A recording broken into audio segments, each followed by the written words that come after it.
Pessoal, meu nome é Matheus e hoje vamos dar continuidade ao projeto Escola de Anatomia da UFCA, um projeto que é orientado e coordenado pela professora doutora Cristiane Marinho. Nesse momento, vamos falar sobre a anatomia do sistema respiratório, dando ênfase às vias aéreas inferiores. Nós sabemos que alguns autores eles dividem de maneira didática o sistema respiratório em duas porções, uma porção condutora e outra porção respiratória, sendo que a porção condutora, de modo geral, é constituída pelo nariz, pela cavidade nasal, pela faringe, pela laringe, pela traqueia, pelos brônquios principais, brônquios lobares, brônquios segmentares, brônquios intrassegmentares e bronquíolos terminais. Os bronquíolos terminais marcam a transição dessa porção condutora para a porção respiratória. Já a porção respiratória é constituída por bronquíolos respiratórios, pelos ductos alveolares, pelos sacos alveolares e pelos alvéolos, que são as unidades funcionais desse sistema. Nós vamos falar com mais detalhe sobre a anatomia da traqueia e também sobre a anatomia dos pulmões. Vamos lá. A traqueia, ela se inicia a nível de C6, logo após a cartilagem cricoida, e é constituída por anéis cartilaginosos. Esses anéis cartilaginosos são unidos entre si por ligamentos anulares. A parede posterior, como nós podemos ver aqui nessa imagem, a parede posterior da traqueia é formada por musculatura lisa. E no momento da bifurcação, nós temos uma estrutura que é justamente a carina. A bifurcação da traqueia é denominada carina. Nós temos aqui a representação cartilaginosa da traqueia, né? E nós observamos aqui com detalhe a presença do músculo liso na parede posterior da traqueia. A presença desse músculo liso é extremamente importante para adaptações fisiológicas da traqueia, principalmente na ativação do sistema simpático em momentos de luta e fuga. Essa traqueia ela tem a capacidade de aumentar um pouco o seu diâmetro, fazendo com que o volume de ar que chegue aos pulmões seja de alguma forma maior, né? Tendo em vista a necessidade de luta ou de fuga. Nós observamos também nessa imagem a representação de uma série de glândulas que estão presentes na traqueia e a sua disposição em relação ao esôfago, né? Tendo em vista que a traqueia é anterior ao esôfago. Nessa imagem, nós observamos a traqueia, a bifurcação, né? A carina aqui, e os brônquios principais direito e o brônquio principal esquerdo. O brônquio principal direito ele tem como característica o fato de ser mais verticalizado, de ter um diâmetro maior e de ser mais curto. Isso justifica o fato de a maioria das aspirações, né, de corpos estranhos, de broncoaspirações de corpos estranhos, irem em direção ao pulmão direito, né, justamente pela facilidade anatômica que esses corpos estranhos encontram. Aqui nós temos a representação dos brônquios lobares. Aqui nós estamos representando o pulmão direito, tendo em vista que ele tem 3 lobos. Então aqui nós temos a representação do brônquio lobar superior, do brônquio lobar médio e do brônquio lobar inferior. Já nessa imagem, representamos o pulmão esquerdo, tendo em vista que ele tem 2 lobos, e aqui nós temos o brônquio lobar superior e o brônquio lobar inferior. Logo após os brônquios lobares, nós temos os brônquios segmentares, e eles estão mais ou menos nessa disposição anatômica mesmo. É claro que existe uma série de variações, e os brônquios segmentares, como o próprio nome sugere, eles vão em direção aos segmentos pulmonares, que em um próximo momento nós podemos falar sobre eles. A partir daí, nós temos os brônquios intrassegmentares, e nós temos aqui a representação dos bronquíolos.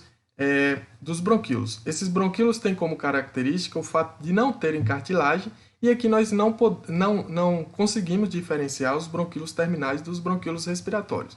Mas é importante que a gente saiba que a partir do momento que chega a nível de bronquíolos, não tem mais cartilagem. Então, essas estruturas elas correm risco de colabamento, né? Nós temos aqui a representação também dos sáculos alveolares. A vascularização da traqueia, na sua porção superior, é feita pelo tronco tiro-cervical, mas vale a pena a gente lembrar aqui os principais troncos do arco da aorta, né? Nós temos aqui o tronco braquiocefálico, que vai dar a artéria carótida como direita e a artéria subclávia direita. Da artéria subclávia direita, nós temos uma série de ramos, mas aqui nós temos o objetivo da aula mostrar o tronco tiro-cervical. Nós temos aqui também a representação da carótida comum esquerda e da artéria subclávia esquerda. A porção inferior da traqueia é vascularizada, é irrigada pelas artérias brônquicas. Essas artérias brônquicas, elas descendem diretamente da aorta. São ramos diretos da aorta. Já a drenagem venosa é feita pelo plexo tireoide inferior. E esse plexo tireoide inferior, ele vai diretamente para a veia braquicefálica direita e esquerda.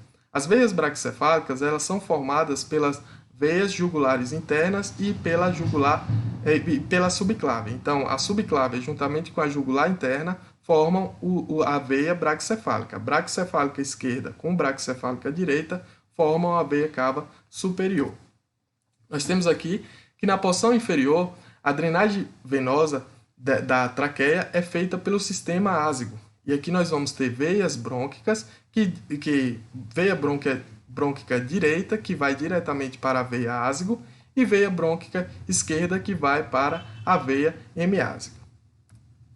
Nós temos também uma série de linfonodos. Nós temos linfonodos pré-traqueais, nós temos linfonodos paratraqueais, né? E nós temos também linfonodos traqueobronquiais e também linfonodos que são broncopulmonares e linfonodos aqui, ó, que são subcarináceos. Esses linfonodos, eles fazem a drenagem linfática e essa linfa é direcionada ou para o ducto linfático direito ou para o ducto torácico. E assim, a partir do momento que chega no ducto linfático direito, desembocam na veia jugular, na veia subclávia direita. E quando chegam no ducto torácico, desembocam na veia subclávia esquerda.